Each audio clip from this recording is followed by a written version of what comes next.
Hello, and welcome to another episode of Philo. This is episode 97. Gosh, what did I name this episode? Sloppy Seconds. That's what I named this episode. We of course have my better half and co-host Robin Fisher on the line and doing awesome things from Canada, which is a more civilized nation than ours. And we got issues. Don't you think we're so perfect? We have our guest, relatively though. Teague Teisley. Teague Teisley is going to be our guest today and draw some awesome panels. And he is now Philo family. We decided, I think, the last show. And yes, yes, surpassed the 5-timers club. Yeah, you know when you reach a certain point. Here, let's go here. And so I was catching him up off panel or off camera about the fact that we start with a party and then we basically end up with Sloth finding love and stopping war.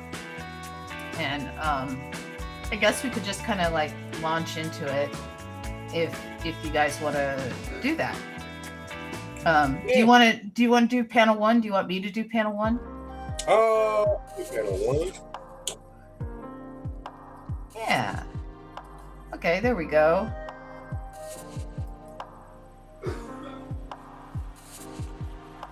Okay, there we go. All right, so we have Sloth comes out and he says, "No, don't fight." And then what happens? I don't know. What happens then? Like, the ladies are hanging on. That's all we know. Well, have they just met? Is this the first time they've met Sloth? Should we do, if not, then should we do their meet cute? Right? The meet cute, well, I imagine that the ladies... The meet cute in a flashback. And Sloth met at the party. So you want to do the flashback meet cute? Yeah. Okay, we can do that. Teague. That's your panel. Do flashback. Meet cute. How Sloth found the ladies. Hi, Kay. How you doing? Kay says hi. Good to see you, Kay. So do we do 2 panels of the meet cute or just 1 panel of the meet cute? What is the meet cute? I imagine they would meet at the punch bowl. All the ladies would be hanging around the punch bowl, like literally hanging on the punch bowl. Yeah, hanging off the punch bowl. yeah, you know what I mean? Like off the tables and stuff like that. Like because they're shy, so they're hanging around the hors d'oeuvres in the punch bowl. Right? They're just all together because they're they're kind of like wallflowers, our chameleon ladies. Yeah, they don't know anybody at the party. Right? Well, not that they know, right? Like I guess it was such a big party they didn't know that Armand was there. Yeah. 78 degrees. Ooh.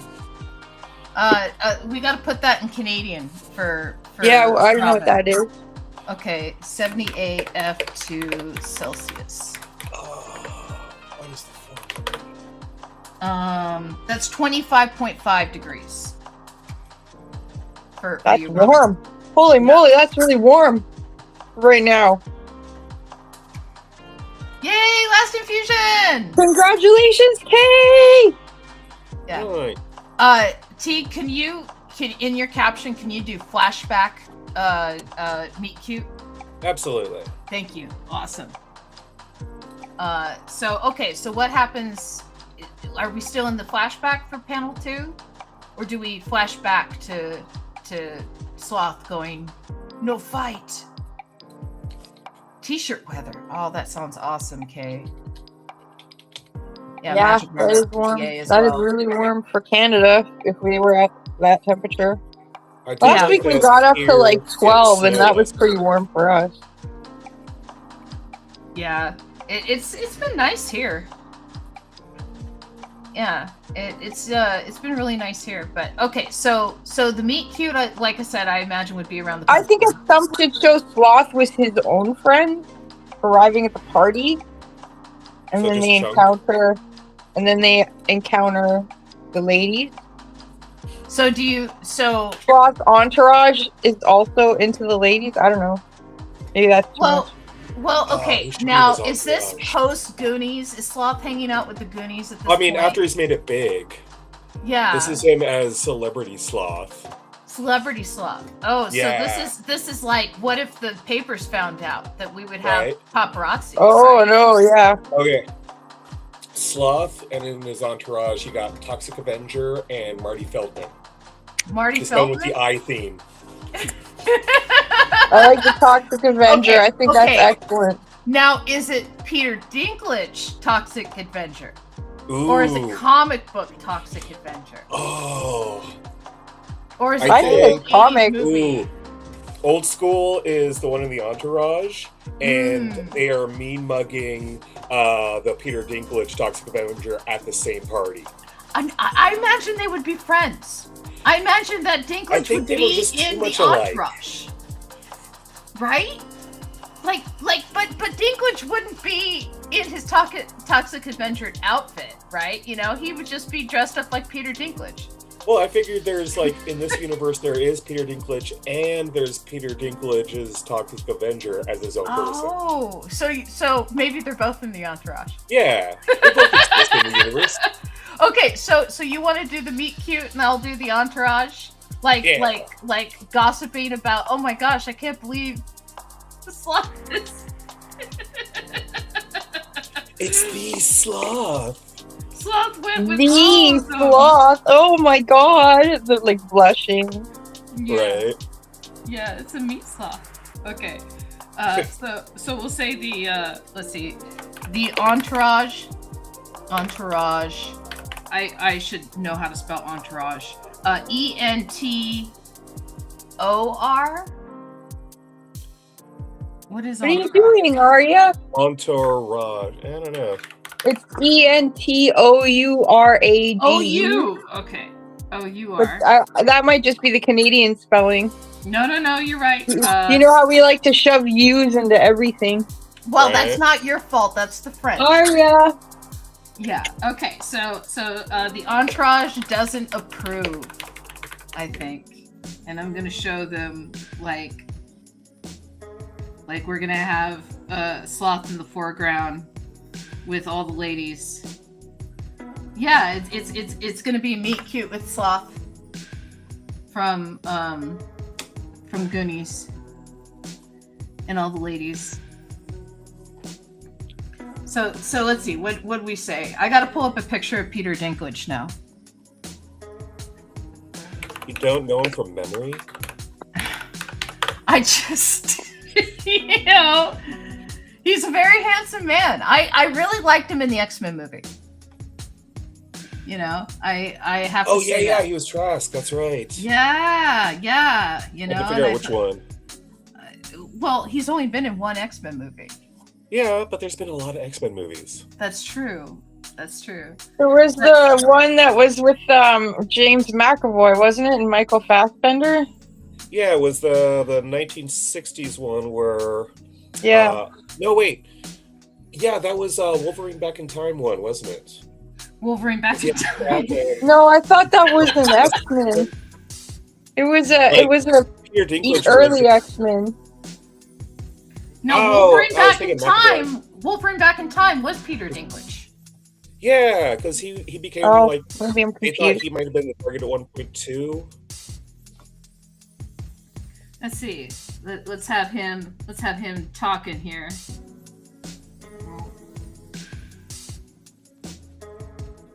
Yeah, he's gonna be like gossiping. Like, oh no, I can't believe. Dinklage has like very wavy hair. I never realized that, but yeah, he does. Yeah. Let's see. Okay, who did we say? We said the Toxic Avenger, but we said it like every version of the Toxic Avenger. Oh, are we gonna have Cartoon Toxie too? Ooh, Cartoon Toxie. Is that his name now? Is Toxie? Toxie specifically is the cartoon version. That's cute. I used to watch that show. Yeah, me too. I had the action figure of the nose guy and one of Toxie. You know, it's interesting that like everyone's like, whoa, why are people mad about data centers and stuff? Yet we grew up with the Toxic Avenger and like Captain Planet as our heroes. You know? Okay, yeah, I gotta give props to like what's his name? Captain Planet? No, well, the guy that came up with him, the billionaire Turner. Ted Turner. Yeah. I do give him props for that. Well, he was trying to do something good.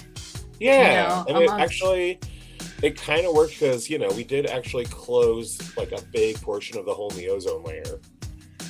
Yeah, we did do that because they switched the chemicals that they were using in spray cans. Yeah, like actual large scale change. Yeah. Yeah, but like then people were like, "Oh, I stopped hearing about the hole in the ozone layer. It must not be an issue anymore." You know, oh, I guess those scientists were wrong. And it's like, no, we actually did something about it. Jeez. Yeah. Yeah. Just because your toilet works doesn't mean plumbers don't exist. Here. I think we'll have like whisper. We'll just have them whispering. Let's see, and then I gotta get Peter Dinklage's version of the Toxic Avenger over here. Yeah. His eyes are not as asymmetrical. No. No. Oh wait, one is just really high. That's right. Well, but I meant like Peter Dinklage's version of the Toxic Avenger is like he looks more like a goblin, I think. Yeah. But yeah, we'll have him like, oh no. He's got a staff. I don't know why he has a staff. Let's see, who else is in oh no, he's got the mop. Yeah.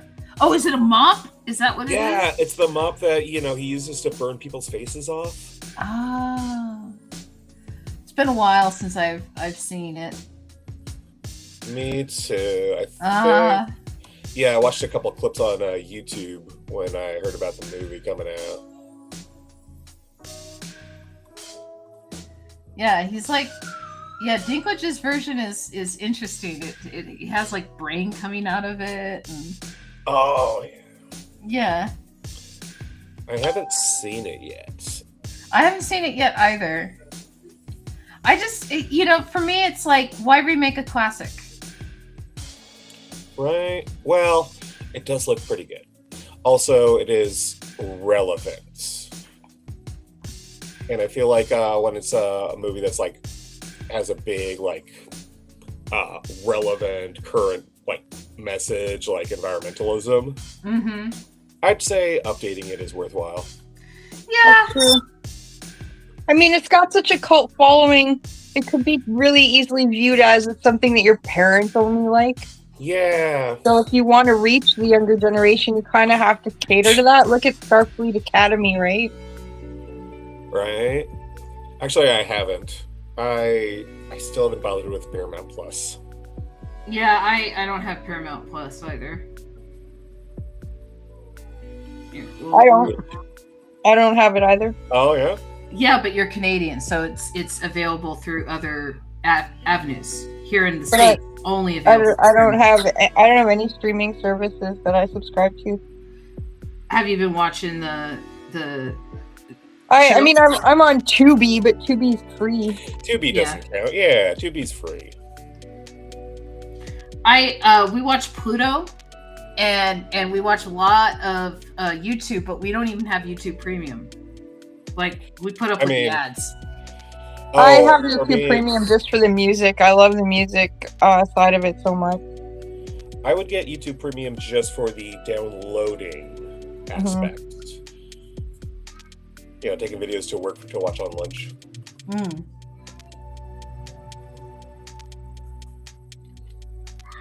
Let's see this.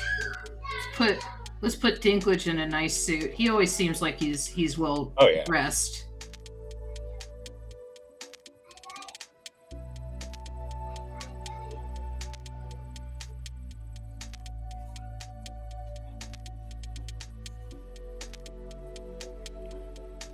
Yeah.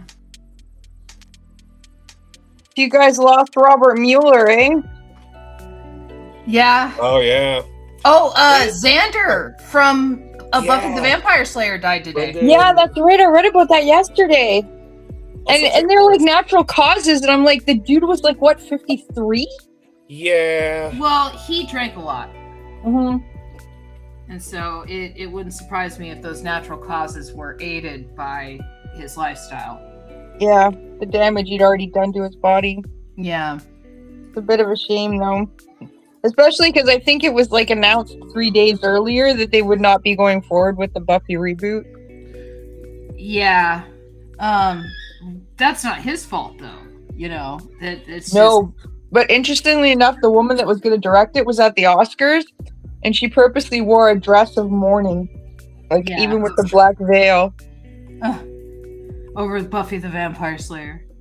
Oh, I mean, she really believed in it. She was going to be the director and probably the producer. And is it because Whedon is still poison in the industry right now? No, because haven't you seen all the furor, or not furor? Haven't you seen all the excitement over Firefly? I haven't. Animated series, right? Yeah, but it's a rallying cry. They're doing crazy like marketing, advertising, clips, memes, all that shit, all of it. No, I stay away from advertisement and hype and trailers and all of that stuff. I made a conscious decision years ago to do that, and I find that I enjoy media more because it's not spoiled for me. And it doesn't build up expectation that's not met in my mind, right? Because I'll see a trailer that's like, oh, this is what this movie's about. And then you go and you see the movie, and the people who made the trailer had no idea what the movie was about, right? Yeah. So what they built the trailer around for their little compartmentalized beginning, middle, and end story of the trailer is nothing like the movie. And I hate that. So I just decided I'm not gonna give in to the hype anymore. I'm just not gonna watch it. And so so you're like, oh, haven't you seen this stuff? It's like, no, I've probably avoided it. And it's not on you for watching it or anything like that. It's just I feel like I've been burned so many times by Hollywood that it's like once burned, twice shy. And you've been on both sides of it. Yeah, it's not only that, but it's like, okay, like in video games, Bethesda announced Elder Scrolls 6 how many years ago? And they shouldn't have announced it because they weren't even working on it. No. Right? They had no stories. They had no planning. They had no like concept art. They had nothing, right? It was just Todd Howard going, well, we'll just throw this out there to appease them. And it got everybody excited about what could possibly be an Elder Scrolls 6, and it killed Starfield for Bethesda, right? Yeah. Like it took all the wind out of the sails for Starfield. And Starfield itself, my personal opinion was it was loading screen the game. And I like Ian was trying to help. He was trying to free up space on the Xbox, and he accidentally deleted a bunch of my saves. Right? Oh, and the spell was broken. I had no desire to remake up my progress. Right? When I was playing Starfield. And that's not a fun game. Right? If it's just like I literally lost like probably 140 hours worth of playtime when Ian deleted all those files, and it's like I don't even feel like putting this time in anymore. Yeah, I get that. Yeah, because he went back it's that whole thing where like if you've bought everything on cassette and then you've had to go and buy everything on CD, you're kind of loath to buy everything on like whatever the next medium is, MP3 or whatever, right? Well, and on that note, like a little bit of a tangent, but physical media is so much better than digital media, because digital media can just be edited, right? Mm-hmm. And then you try and access it again, and it's like, wait a second, where'd that joke go? And that's been highlighted on places like Disney Plus, where they've edited old Simpsons episodes and some of their old movies and stuff like that, where people are like, hey, wait a second, where's the scene?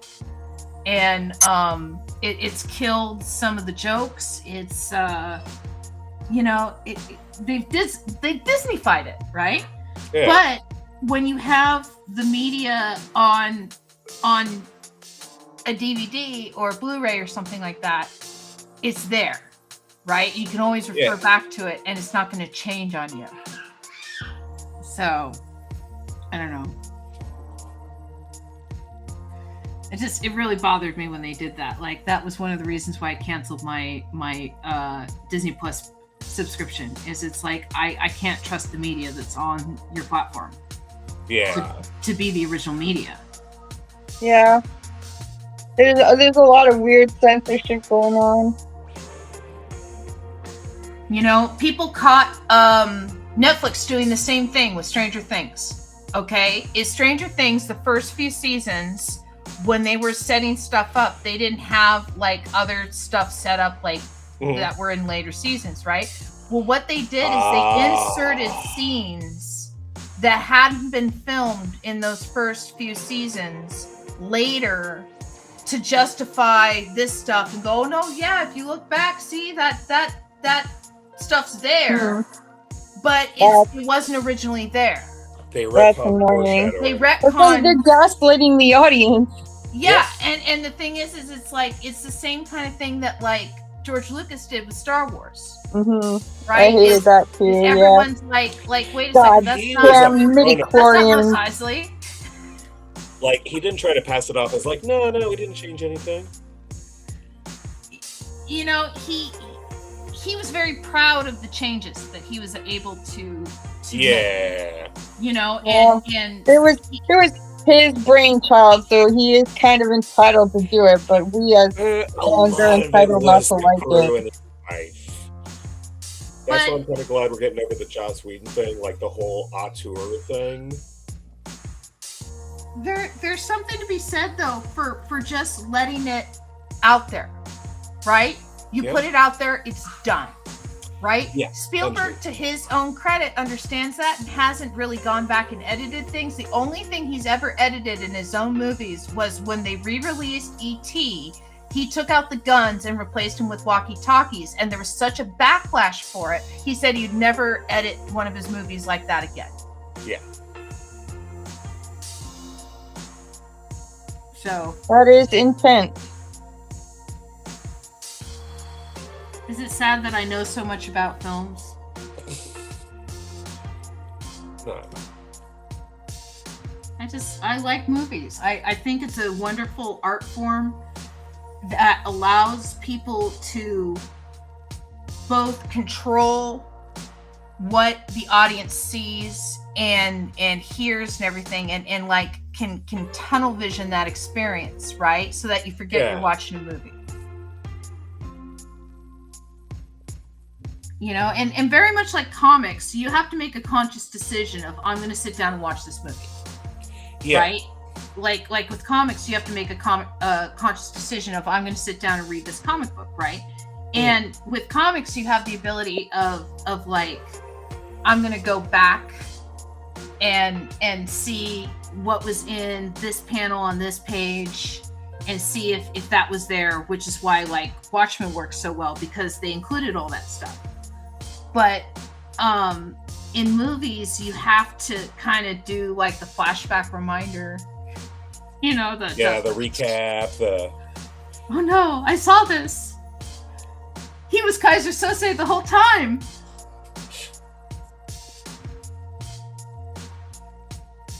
You know, talking about another someone that lost their station in Hollywood is Kevin Spacey. Yeah.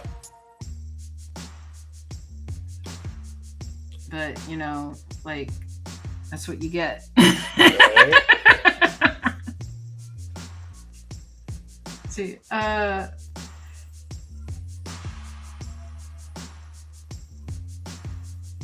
yeah, I guess those rumors had been going around for a long time, so. Isn't that kind of always the case? Like, it was an open secret for years before it becomes mainstream knowledge. Well, Weinstein. Yeah.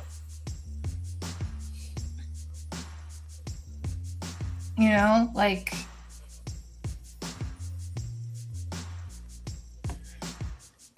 Everyone knew in Hollywood, and the people who spoke out against him, like, had their careers ruined. Yeah.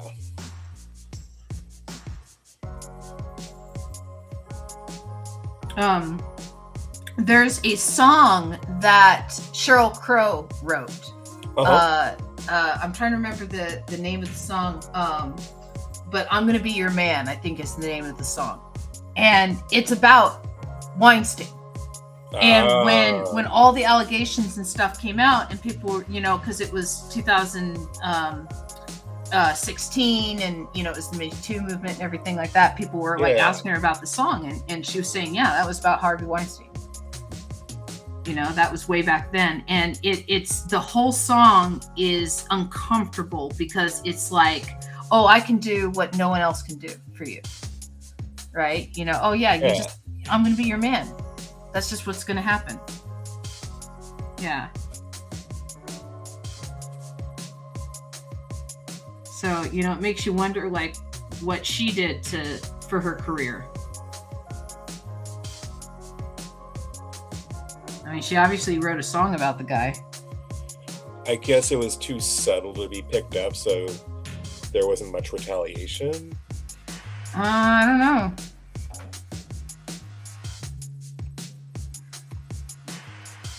Let's see. Okay, I should do the cartoon Toxic Avenger too, huh?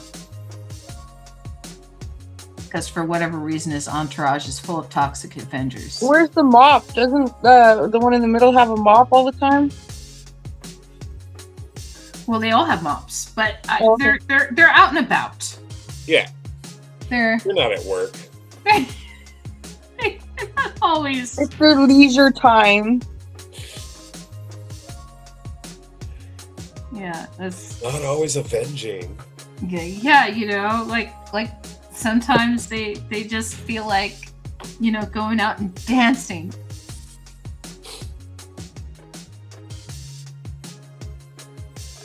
Oh my gosh. Like the Toxic Avenger, like cartoon version is like too friendly for having a bulbous head.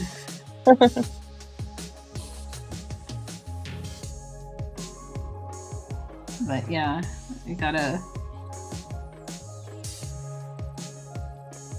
He's got like one normal eye, and then the other eye is like all droopy and big. What did he have powers? The Toxic Avenger? I don't remember. He was super strong. They're like super strength and endurance. I feel like he had some sort of toxic sense. Oh, where he could sense toxic waste nearby? Or something. Or just sense assholes. Maybe. I don't know. It's like, oh no.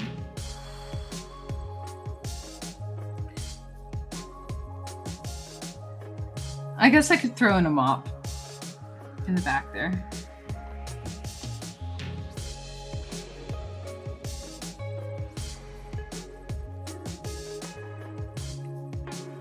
Yeah. There. Yes, mop. Okay. And then we will make a new layer.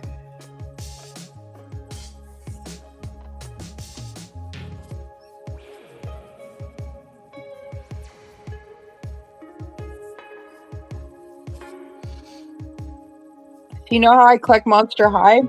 Mm-hmm. They're releasing a new one that coincides with Masters of the Universe's, like, I don't know, 40th anniversary or something. Oh, and the new movie.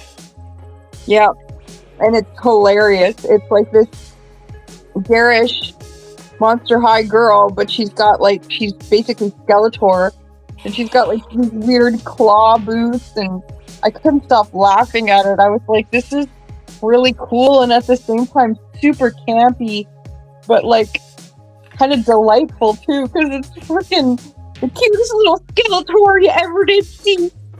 Well, okay. You can't have He-Man and not have it not be campy. You just can't.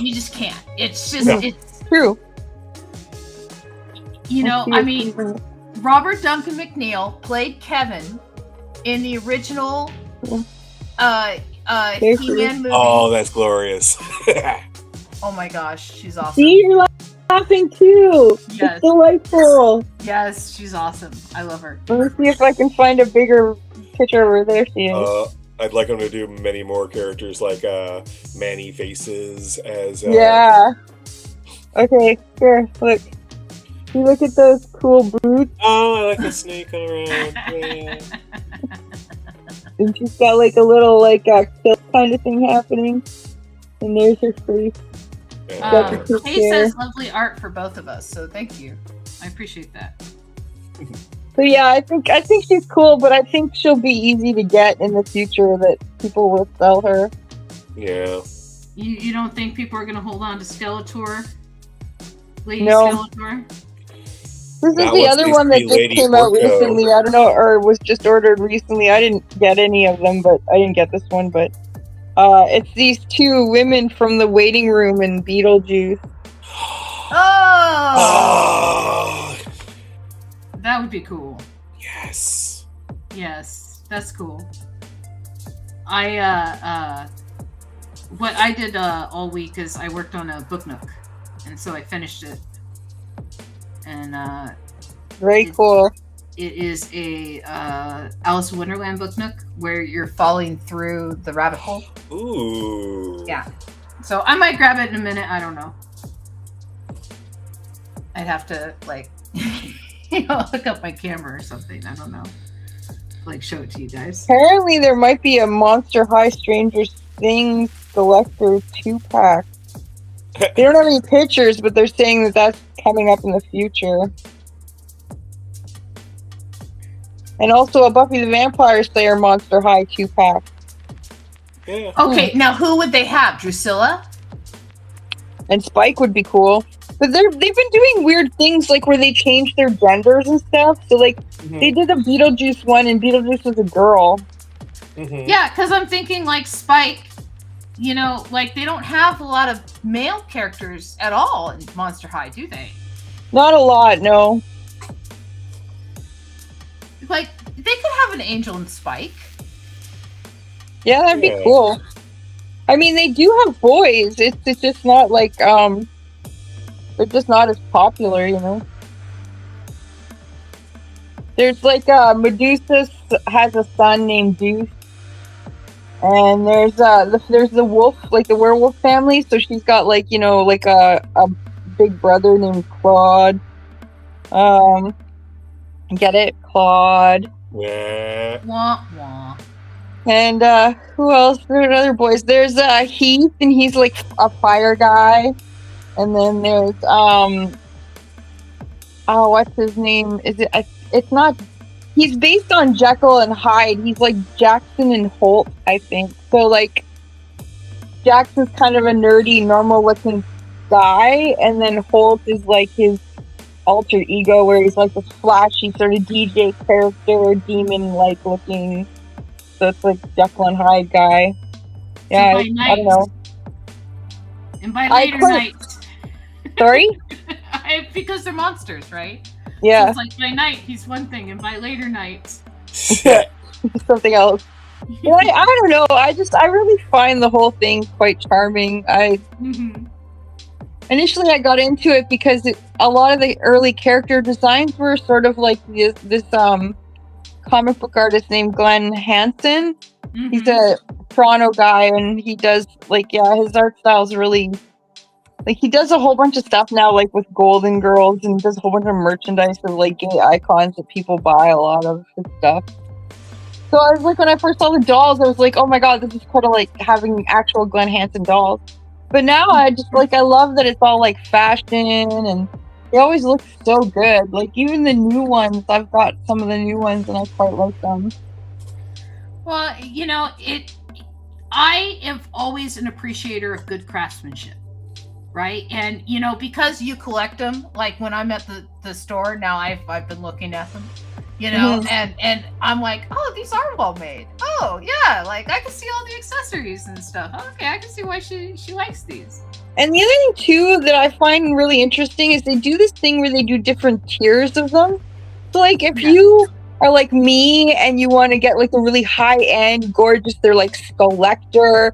So like the girl gremlin or the Elvira, those are considered like the Skelector, right?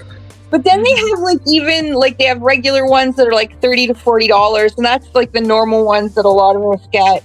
And then they have like an even lower tier where they're like $12 to $15. They don't come with a ton of accessories. Maybe their clothing are plastic instead of fabric. You know what I mean? But it gives an opportunity for like younger girls to play with them and not feel like all hung up on or hurting them or wrecking them. You know what I mean? Or keeping them in the box. They can actually really play with them. And I think that's a really clever marketing idea on their part. I don't remember any dolls doing that. Well, I mean, they've always had tiered Barbies. Yeah, that's true. Barbies, and then okay, I'm sorry I said that because Monster High is Mattel, so it makes sense that they would do the Mattel like layering. Yeah. But that's very true. You're absolutely right. And they've also done the same thing for like Hot Wheels. Hot Wheels has the high-end Hot Wheels, and then they have the low-end Hot Wheels that are sold at like grocery stores and stuff. And so the high-end Hot Wheels are die-cast, and then the low-end like Hot Wheels are usually like made in China and stuff like that. But they're both Hot Wheels. Yeah. And again, I think that's also Mattel. But toys have done that for a long time of having kind of tiered. Yeah, but like He-Man is Mattel, and I don't remember them doing anything like that. Not with She-Ra, not with He-Man. They learned, I think, after them, because do you remember Busby? Does anybody remember Busby? The Fuzzy Bee? Really familiar. Busby was the last He-Man figure ever made. Okay? And the reason why it's famous is because there were so many Busbys made in anticipation of people buying Busby, but they weren't making like He-Man toys anymore. They weren't making Skeletor toys anymore. They were just making like the rest of the world at this point. So you couldn't like go to the store and buy He-Man. You couldn't go to the store and buy Skeletor. You'd have to go to the store and like buy, all the accessories, or not accessories, but like the extra characters of He-Man. And Busby was the last one. And I think you mean Buzz Off. Buzz Off, maybe. Buzz Off, maybe. But but nobody. Yeah, he it's looks not like maybe. It's actual, because there's no. I googled Busby and it's not showing anything. It's showing Buzz Off. Buzz Off. It looks like a big giant hornet. Anyway, they had literally yes, that's him. They had literally hundreds of thousands of these things sitting on the shelves, and no one bought them. They literally only sold like maybe 2,000 of them, and most of them were sent to landfills to be destroyed. So if you find one now, like they're worth something because no one bought them. Sort of like the ET video game. Yeah, you can't find one. Well, now you can find ET video games because they dug up all the ET. Yeah. Well, it was a myth before then. Yeah, but I figure whatever is left after all that time is probably limited and part of legend now. So, how close are you to finishing up your I could just finish up this background, and I feel like I'd be done. Okay. Because I think I'm on panel 3 then. All right. If you're taking time on that, I can jump to panel 3. Oh no, I'm just finishing up. Okay. Yeah. So what happens? What happens after the entourage does not approve?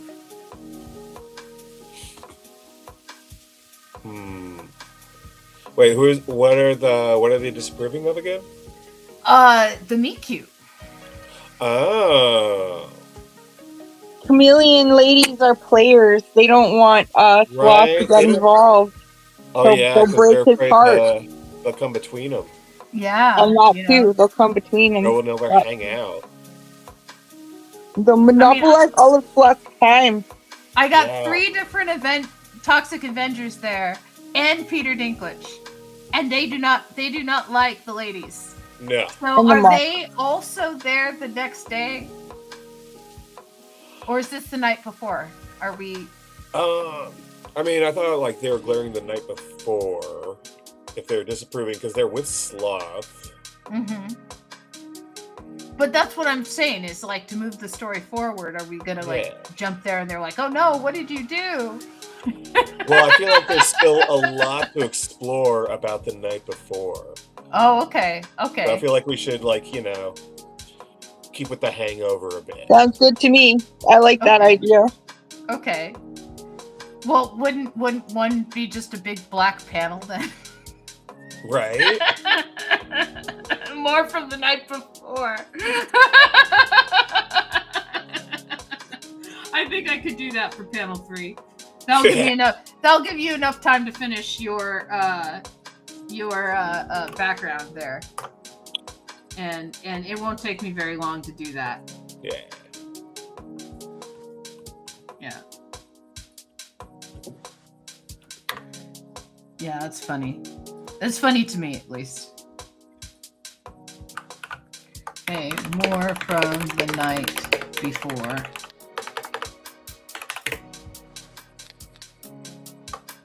And then we'll just draw like just black. Huh. I'll just have fun with. Look at this Mondo. Mondo's a company that does like records and really cool movie posters, but they've been getting into action figures. Look at their action figure of Buzz Off. It's so cool. Yeah.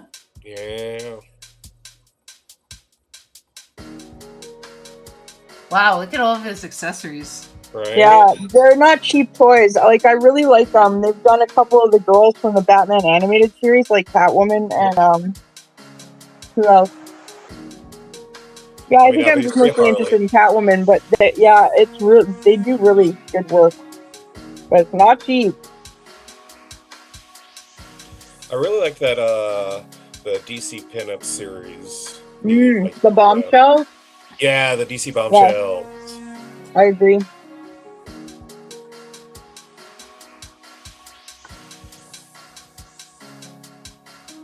Yeah, that pretty much covers that. There we go. More from the night before.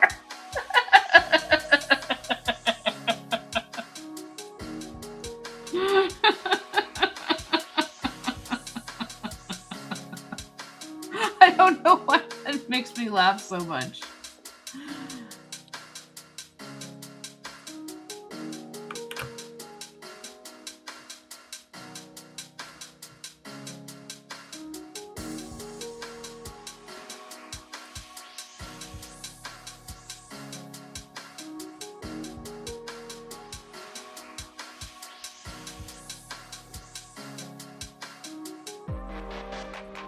Here, that looks especially splotchy. Yeah. Okay. So that would put you on panel 4. All right. So what happens in panel 4? I don't know. Are the entourage plotting against the chameleons? Well, okay. So, are we still doing the night before? Or are we back to Sloth trying to separate an octopus from killing Philo?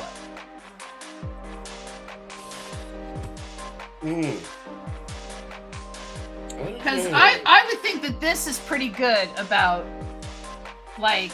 Yeah. ending the flashback Okay. from the night before.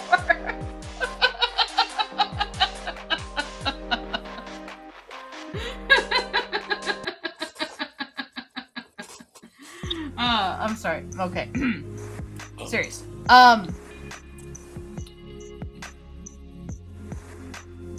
Let's see. Okay, so I guess we cut to the next morning again, and them trying to separate them. The ladies are hanging on. Like, would Peter Dinklage be there? Oh, what if he's there with one of the ladies? It's the next morning. Anything could have happened. Yeah. Do you think he would be mad at us for hooking him up with a chameleon polyamorous group? Just remind him he did Tiptoes. It doesn't really seem like he has much of a sense of humor about stuff. The characters he plays seem like that. But I feel like him... He was in Pixels. He tried to show that he had a sense of humor. But it was Pixels? Well... I mean, Adam Sandler hasn't made a movie that I've enjoyed in years. The last movie that I enjoyed him in was Punch Drunk Love. Yeah.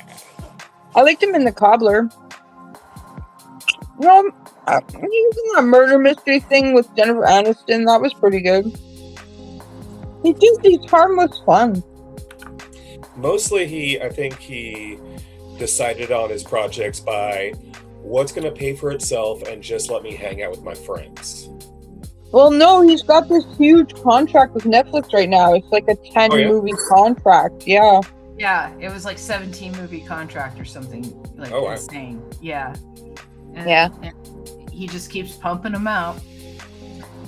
Rob Schneider has Uncut Gems was supposed to be brilliant. I haven't seen it yet, but a lot of people talk very highly of Uncut Gems. And that's after Punch Drunk Love. Oh, yeah. I haven't seen it either. But again, that's Adam Sandler playing a character in somebody else's movie. That's not an Adam Sandler movie. Yeah. An Adam Sandler movie is produced by Adam Sandler. Sorry, I was not aware that we were making that distinction about the Adam Sandler. Usually has a girl with a name with V in it as the MacGuffin that he's trying to woo. And it's always a Veronica or a Valerie or something like that. He just loves V's in his ladies' names. But we digress. So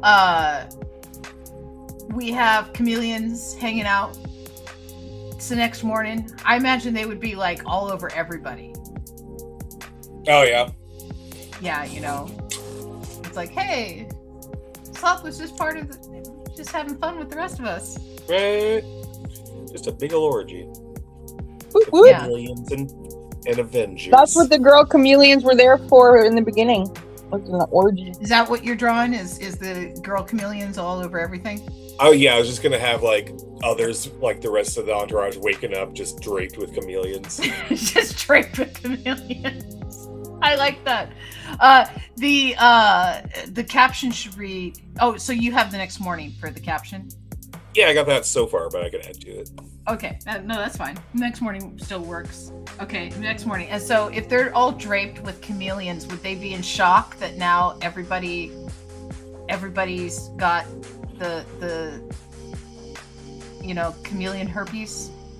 I kind of think of them as like snails. You know how they wake up you go to sleep. You know how when you go to sleep and the next day at the aquarium it's got 2 snails, and then 2 days later it's 15 snails. Yeah, that happened to a friend of mine. They bought a snail from the fish store, and it had a guarantee and everything on the snail, and oh yeah, this is a very good little snail. And the snails were all supposed to be male in the tank, but apparently this was a female snail that got in there and had a good old time, because my friend woke up and had 3,000 snails inside his tank. See, that's what I think the chameleons are like. You think that they're just gonna be having eggs? popping up all over the A place. little. Oh my goodness! Are they little half gold diggers? Chameleon or half Toxic Avenger, half chameleon babies. That is silly, but awesome. Okay, so what's going on in my panel then? Are we drawing Toxic Avenger, half chameleon babies? Just an egg hatching with the first one to show up. 9 months later. Yeah. Breaks the eggshell with its little mop. Okay, I think that's what's going on. Because Kay says yes. Yeah, so I'll just do 9 months later. I'm just gonna cut out for a second. I'm switching my phone. Okay. This one just feels hot, and before it like cuts out permanently, I'm just gonna switch over to the other one so that nothing bad happens. Okay. So just give me a minute. All right, I'll see you in a bit.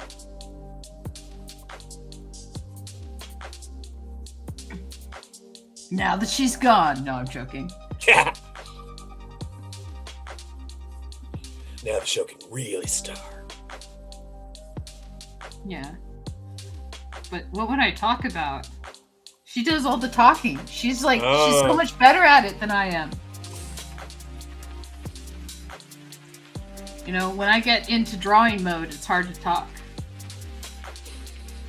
Oh yeah. So, Just that hyper focus. yeah.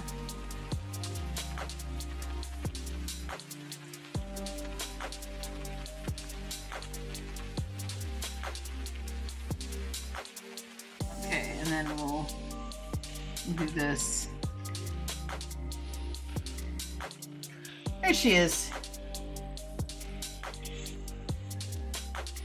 There you are. Hi. There. It's an older phone, but it's sturdier, stable, and not as hot as this one. Oh, why is my flashlight? Yeah, of course. Let's see. So I guess I would draw like one of the eyes like sinking and then the other eye up.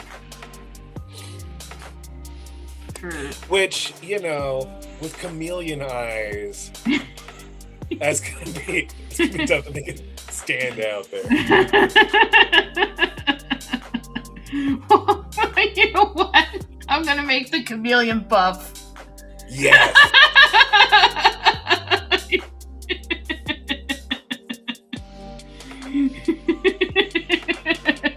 don't know why that struck me as funny. Oh, okay. Because they've got those little pipe cleaner legs that don't look like they have any muscle. I always thought their feet were kind of cool. Oh yeah, the little clamping. Yeah. Yeah. Yeah, there's my daughter watches a lot of like fish tank videos and like chameleon videos and stuff like that on YouTube. And there's this one guy that figured out that anything that he hands his chameleon will grab, right?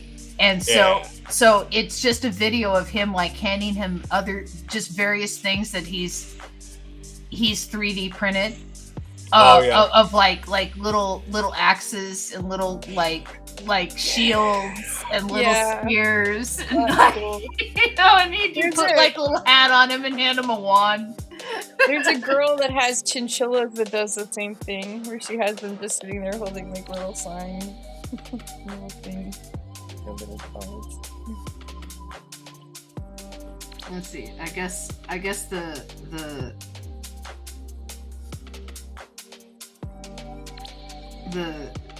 Toxic Avenger I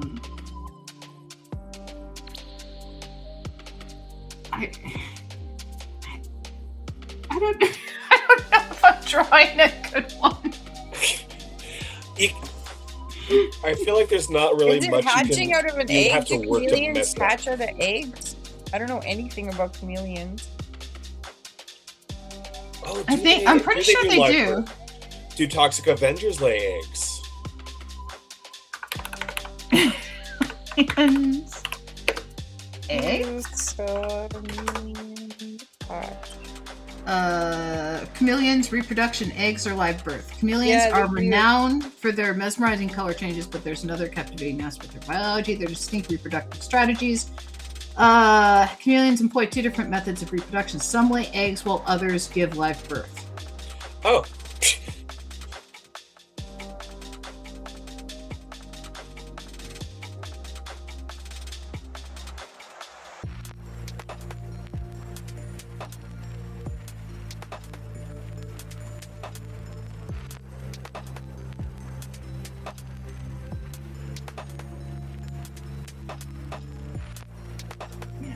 We'll have like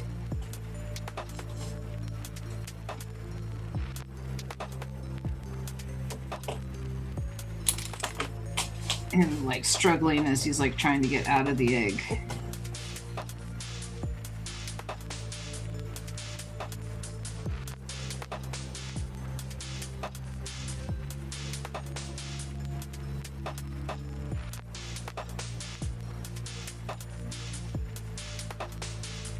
There you go.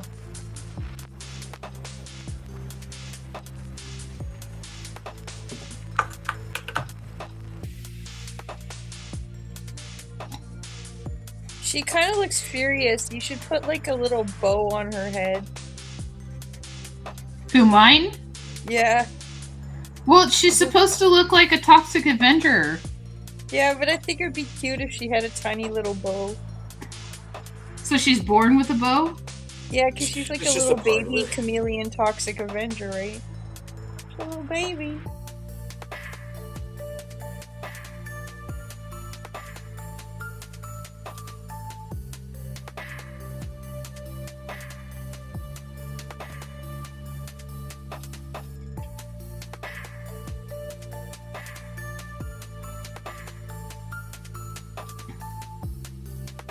It's not the best drawing in the world. It's like, oh my gosh. What is it? What is it? Tiara. Kay says I should add a tiara. Well, she is the firstborn, first of her name. Oh, are any of the chameleons secretly royalty? Well, they were all working in a circus, so probably not. That's a great place for, like, royalty to hang out if they're being targeted because of a revolution. That's Czarist propaganda.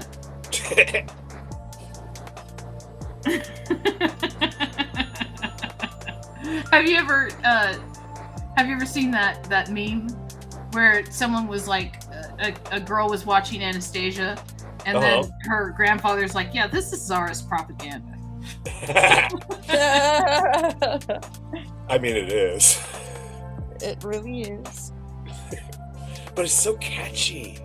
Oh, Kay says that your work reminds Bolshevik propaganda too, because they let a lot of people live in the cartoon instead of in reality they outright slaughtered everyone. Oh, they slaughtered everyone, all right. Teak says that your work reminds her of Wallywood's Mad work. Oh, thank you. That's awesome. That's a great compliment. Yeah, that's from Kay. Yeah.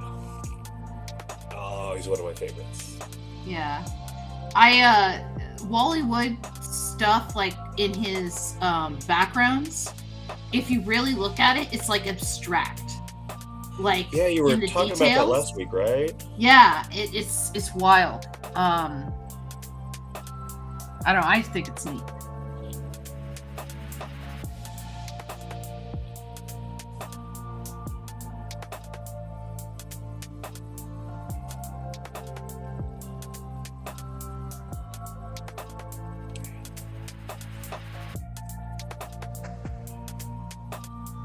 Oh my gosh.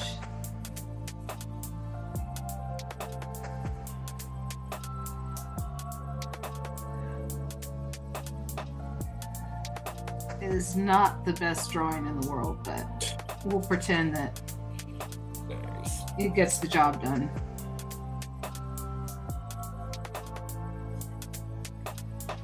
Yeah, there's sometimes when like I'll look back at my drawings and I'm like, oh, that's a really, I did really well on that panel, right? And then there's other times when I look back at my drawings, I'm like, what the hell was I thinking? Was I doing?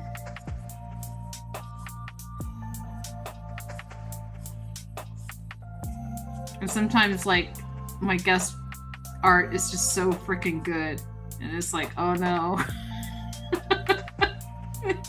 They're looking great. They're outshining me. This is my show, damn it. No,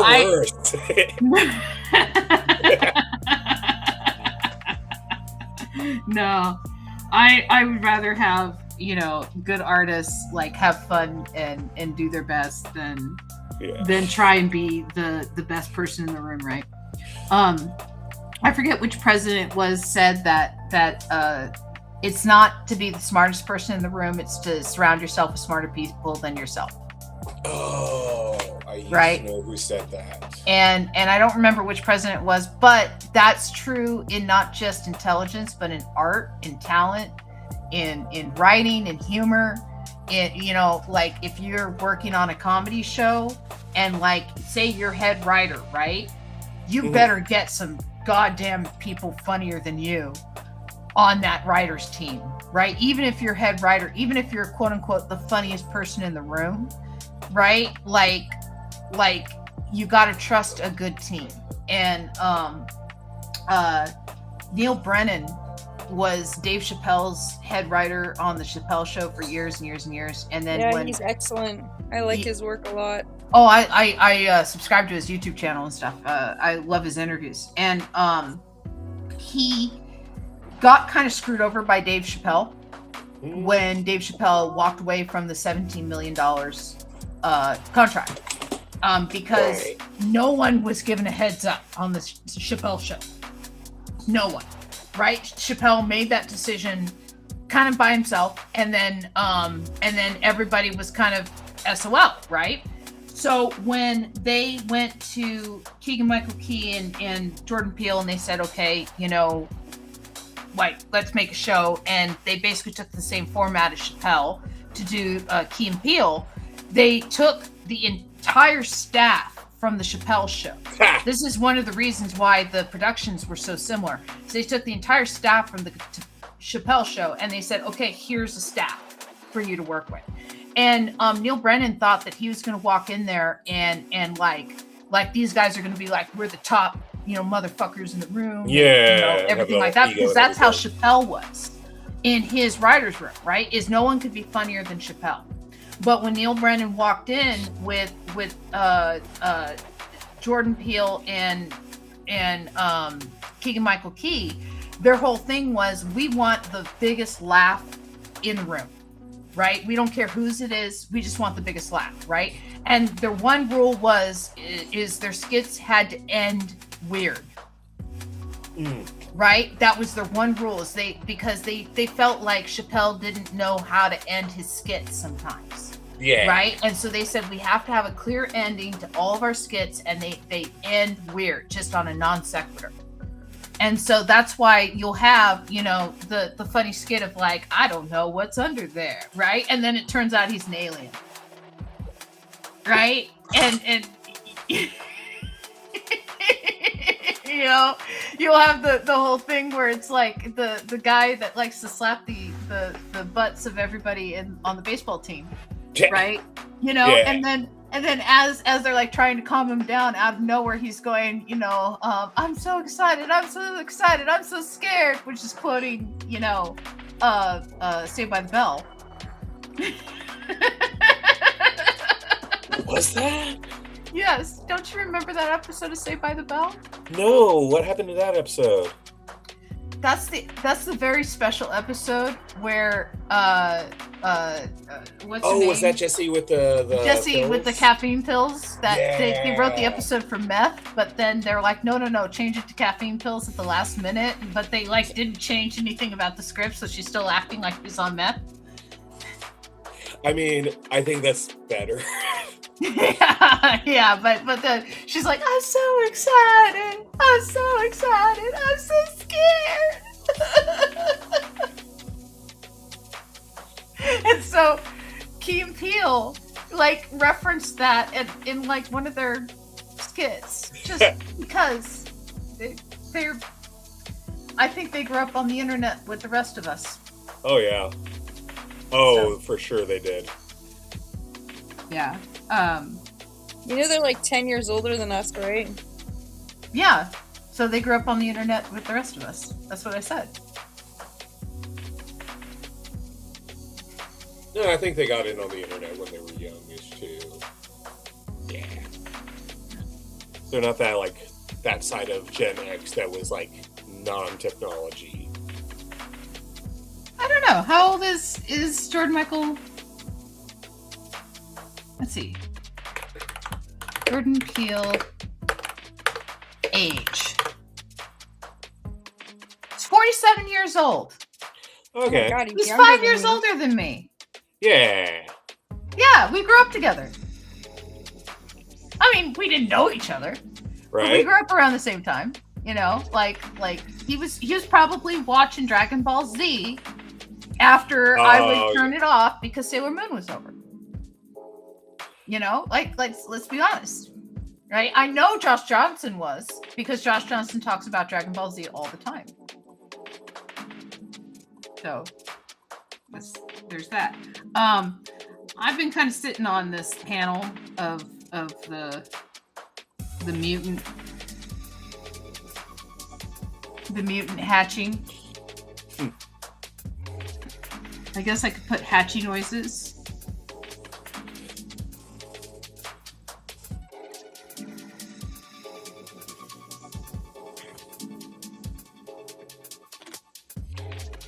I really feel like that baby toxic chameleon is like posing. Like I'm getting very much like looking right at the camera. No, you look fabulous sort of energy from this one. Well, maybe if I change the eye, it won't look like it's posing as much. Yeah. Okay, yeah, not looking directly at the...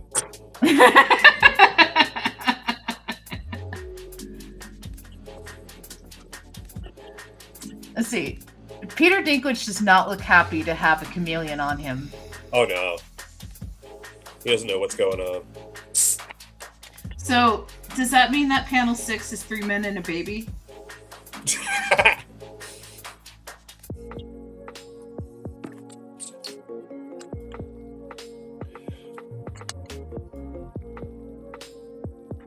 I don't know. I don't know, I think... Let's see. Who knows?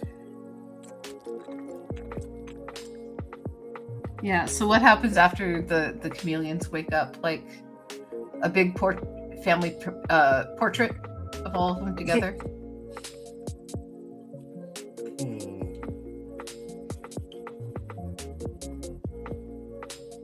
I mean, I think we've established that they're clingy. Yeah. Mildly clingy. Yeah, it's just mildly clingy. So would they like all the chameleons working together to drag them to like a Vegas chapel? Well, okay. Because they're so clingy. Like, would they be out on the balcony, like trying to avoid the chameleons? Like, trying to get at them. Like, this is why Armand left, right? Is because they were running to a cab with the chameleons chasing them, just trying to escape. Just trying to escape the chameleons. Right. Gosh, she's only 47 years old. That makes me... I don't know if that makes me feel better or worse about my age. Because he's accomplished so much, and it's like, I have not accomplished as much. I mean, I just think of the Tom Lehrer joke.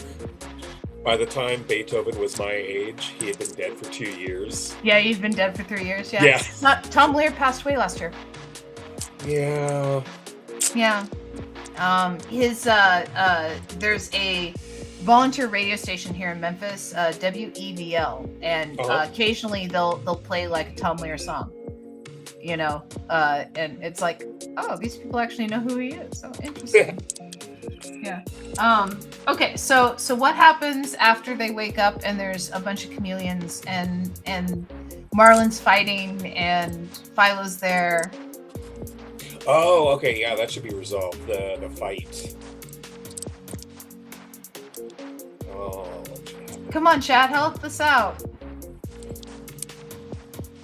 There should be a chameleon toxic Avenger and then a tiara. That was the last suggestions we had from the audience. Well, where's the tiara? I don't think I drew in a tiara. I could draw in a tiara.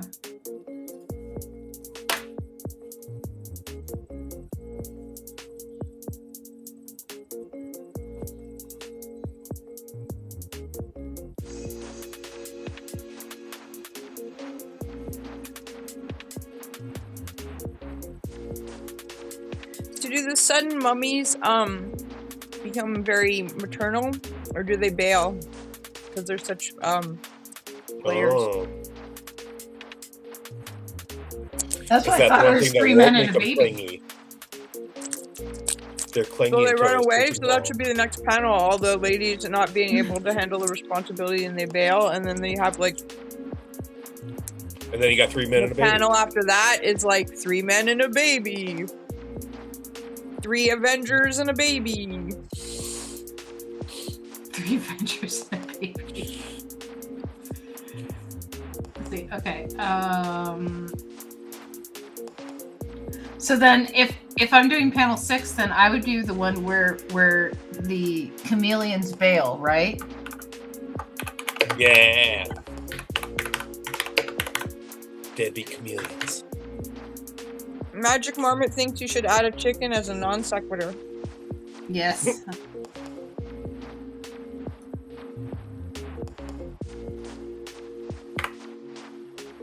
So I think the chicken could be Camilla from the Muppet Show.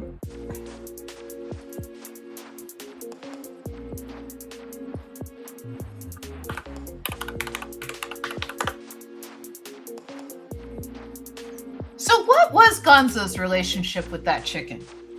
They were in love. Yeah, they were at least dating, possibly engaged at one point. But he also had trouble telling her from different chickens. But here's the thing, okay? Gonzo is a Muppet, and she was a chicken. Is that bestiality? Well, she's a Muppet chicken. Gonzo is an alien. That's true. Maybe on his planet, chickens are hot ladies. And not beasts. Ergo, not bestiality. I mean, Gonzo does kind of look like a bird already. True.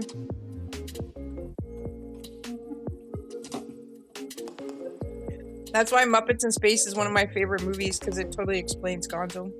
Oh, wow.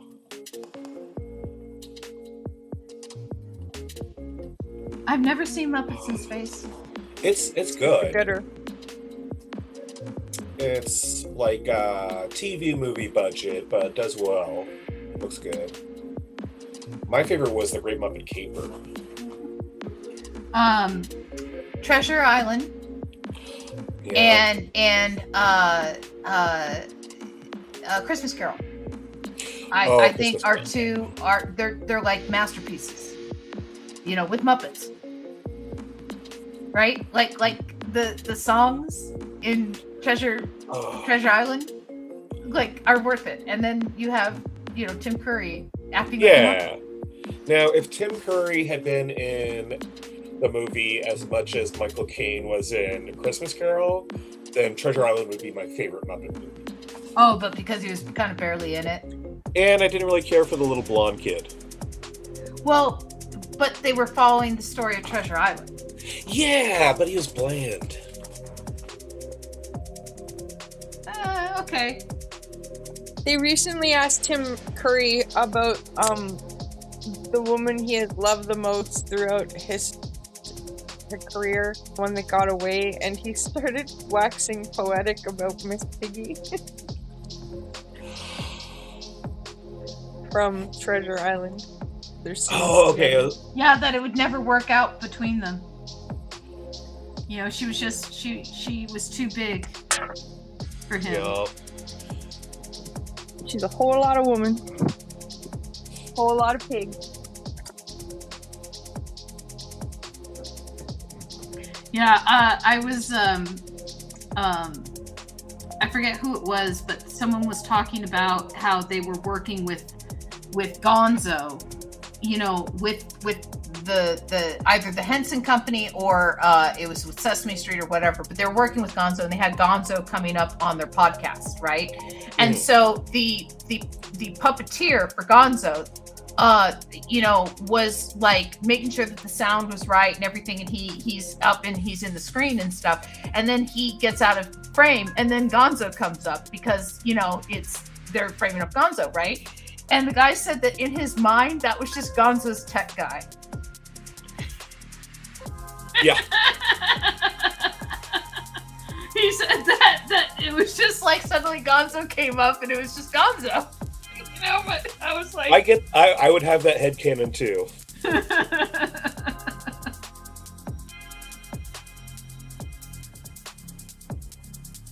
Yeah, but I just thought that was funny that, you know, there's been a couple of actors. Like the elf Amber guys in your scream. panel. Yeah. Amber, in your panel, you should just have someone off panel going, "Mama?" ? And that's like what's getting them to like just run. Yeah. Yeah.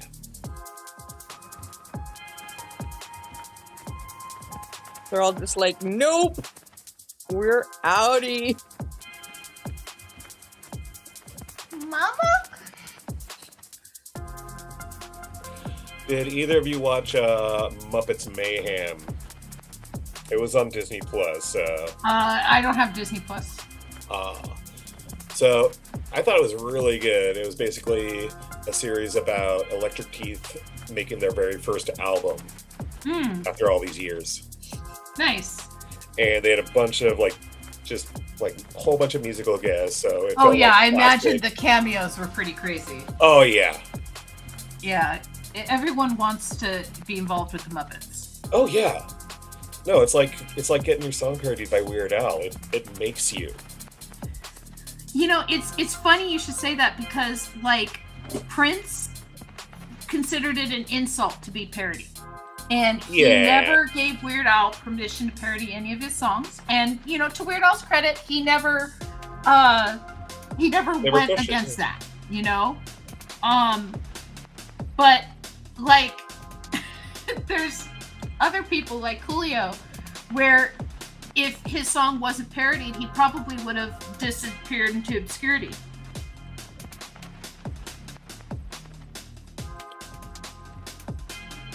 You know, he was pretty much a one-hit wonder. I can't remember. Gangster's Paradise. Yeah, no, but Gangster's Paradise. What was the movie? It was like they made a theme song Dangerous for one Minds. of those. It was Dangerous Minds with Michelle okay. Pfeiffer. That's right. Based on a true story. I love that line. Based on a true story. Could do anything they want, but it's based on a true story.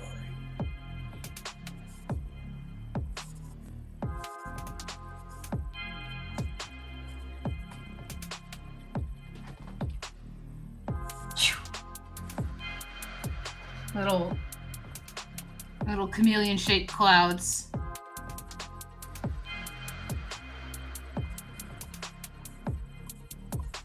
Here, I'll draw a They're becoming tail. that of which they are camouflaged as. I'll draw a tail.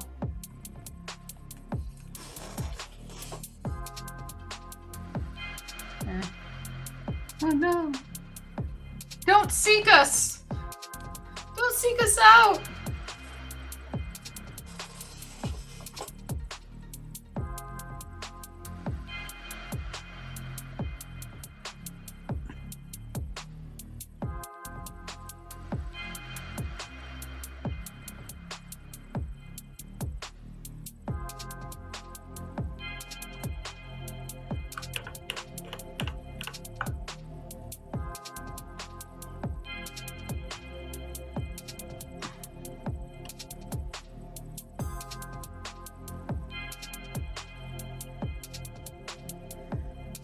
Yeah, let's see.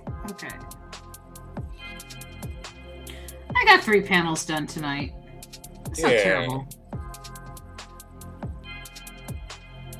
Oh, hi, Tangent. Hi, Tangent. Yeah, Tangent's the DM for the Pathfinder game I just started playing. Oh, nice. Yeah, my character has mushroom amnesia.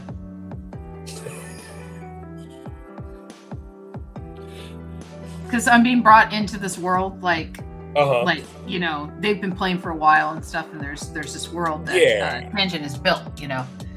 And Dangerous Mime says magic. Oh, Tangent says plenty of evil plans. Anyway, so she brought me in, and I was in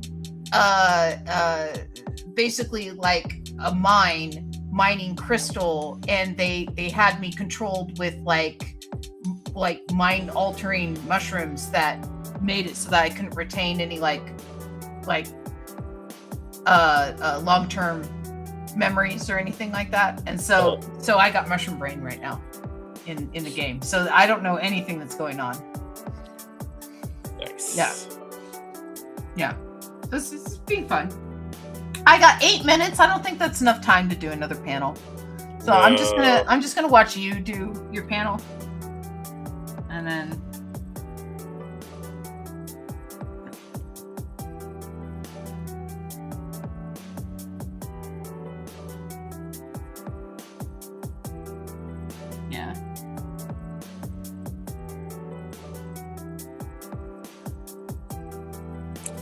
yeah, especially I remember like watching so many trauma movies when I was in Minneapolis, because I was like 2 to 4 blocks away from the Nicolette Mall video store that had a whole specific dedicated trauma section.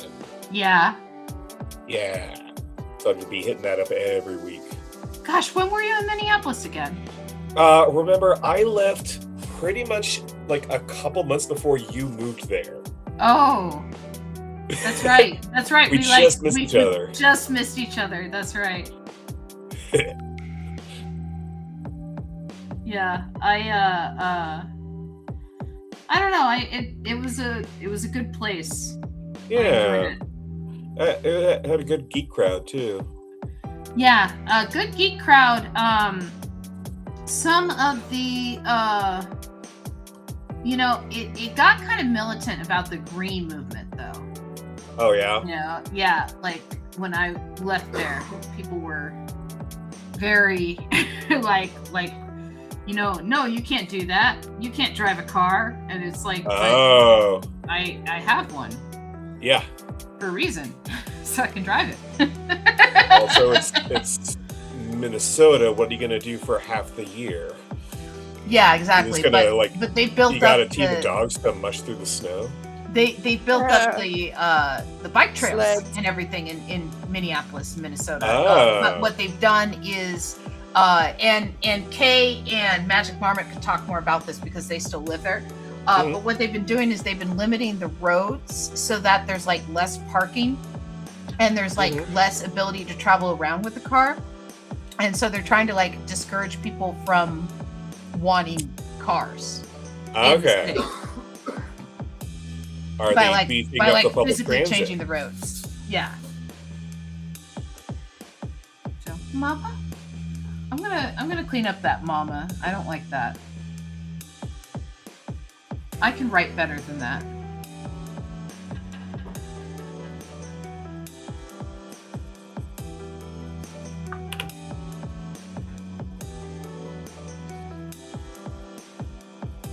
Add in a little sad face emoji.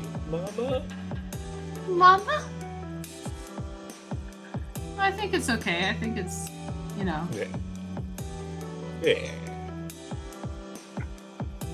I think it conveys they're running away. That's the important part, right? Yeah.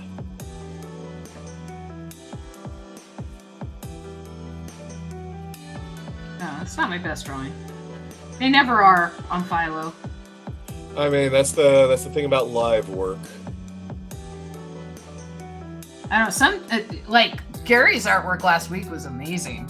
You know, he turned it in, and I was like, oh my gosh, look how awesome it is. Oh, but probably compare that to like his stuff that he could spend time on, like studio work. Oh, you know, your stuff too is pretty awesome. Like I like your quick style. Yeah, a lot of practice with this. not super speedy where I can win any awards.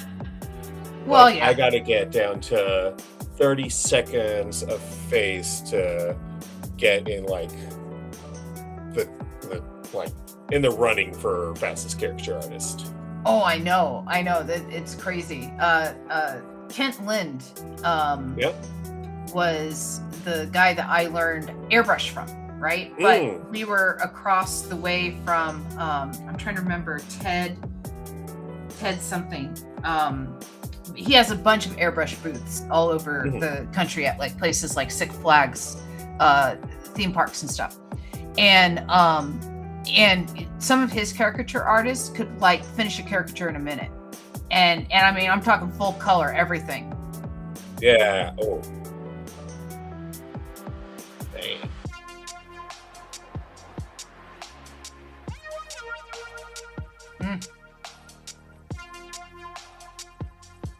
Yeah, Kay says that there's a bike lane outside her apartment so close that every time she leaves the apartment, I really have to look both ways and then look both ways again. Someday somebody's gonna get hit.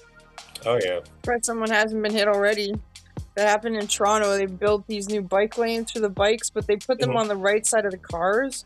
And so like people were like leaving and smacking people with the doors of their cars. Oh yeah. So they didn't have the parking spots and then the bike lane? No, they did. They put the bike lane in front of the parking spots. Yeah, that's so and dumb. Then the curb on the right. No, you put the bike lane. Okay. Well, that's Toronto. That's Doug Ford for you. Actually, that's not Doug Ford. He's provincial. Yeah, there's that's also Toronto. They do that on some of the streets up here too in Seattle. Yeah, it's on the right side. And then you gotta like to take a right turn. You gotta cross in front of like through the bike lane. Yeah, but they've done like studies and stuff, and they've determined that if you put like parked cars between the bike lane, or between the bike lane and like the moving traffic, like it's safer for everybody. Yeah, like they've determined this. Like, you give door space for the parked cars. Yeah, and you do it more than just with paint. Yeah, they took out one lane of traffic and parking. That's so dumb.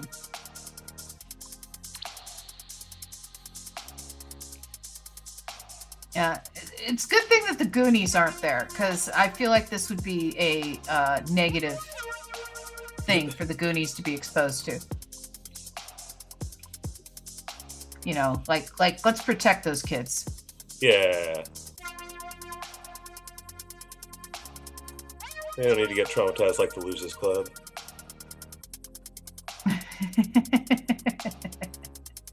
I like your sloth.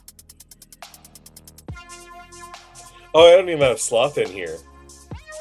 These are my Avengers. Oh, those are your Avengers? Oh, I'm sorry. Yeah. And then my Dinklage. Yes. The Dinkles. Yes. They're Dinklin. He's just a tad bit dinkly. Yeah. But Dinklish. Yeah, he played a robot in a game, and his performance was so bad that they replaced his entire performance with a different voice actor. Yeah. Like I remember that. I don't think he understood that, like, when it's just a voice, like, you have to be really animated. Yeah, I think he was actually trying to be too robotic. Yeah, and he kind of came off as just like you phoned it in. Yeah. We are at time, by the way. No, that's fine. I'm So- just finishing. That's okay. I'll let you finish off camera. Yeah. It looks like Robin's ready to say goodnight. Oh, And- yeah. And so I will close up the artwork. And let me close up that. And I'll do here. And so we'll say goodnight, Robin. Good night, Robin. And then Teague, I will have you close out with me. And yep. Have a good night, everyone. We'll see you next week.